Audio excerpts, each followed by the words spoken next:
restoration is really important when it comes to protecting art pieces from the beginning of time. Art restoration in both digital and analog pieces can be really tricky because artists have different styles and use millions of different colors. How does this have anything to do with math? Well, teams of mathematicians formed and use very involved technology and equations to make art restoration more precise and efficient than ever. In my main example, mathematicians apply similar techniques to restore ancient Chinese calligraphy pieces. These artworks were often on silk and rice paper, which made them very hard to keep in pristine condition. Specific to calligraphy, mathematicians first have to learn the artist's brush style in order to properly detect where a discrepancy has been created in the original piece. Mathematicians use the term edge to define the boundary between two regions with different local characteristics of the image, meaning a crack, which is a mutation of the gray level and a mutation of the texture. The gray level, or gray image in this case, refers to original calligraphy piece viewed purely in grayscale. Edge detection technology is made specifically for detecting artist style, and in this case, artist calligraphy stroke information, and then it locates the respective areas where sharp turns should or should not be. A local feature extraction algorithm is used specifically for detecting artist style. In this equation, we know that g of x and y is the original gray image, and the del sub s represents the Sobel operator. All you need to know is that it measures the intensity of a gradient around the edge. B is a binarization equation.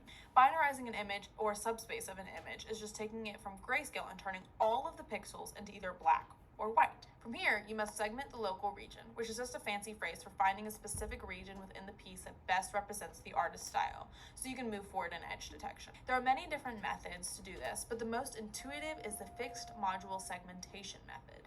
Many steps are involved in this method, but in the end, it tells you two important things.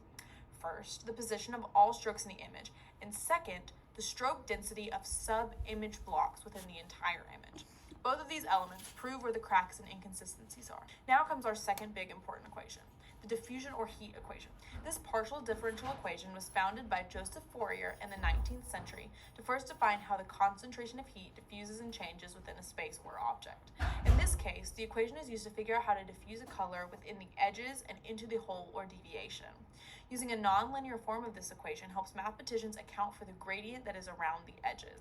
This is the type of diffusion equation that is used in this instance. This specific diffusion equation is called a pseudo-linear directional equation because in other forms, the amount of calculations is a lot bigger. A diffusion tensor in this equation is normally updated after every calculation, but in this instance, it's able to be updated a lot later. To be adapted for diffusing color into a crack in calligraphy pieces, these variables are inputted into the equation. All of these complicated equations are what make the 1,000-year-old delicate pieces look almost as good as new. Next time you go to a museum, look around and see if there's a piece that could have been enhanced by invisible mathematicians.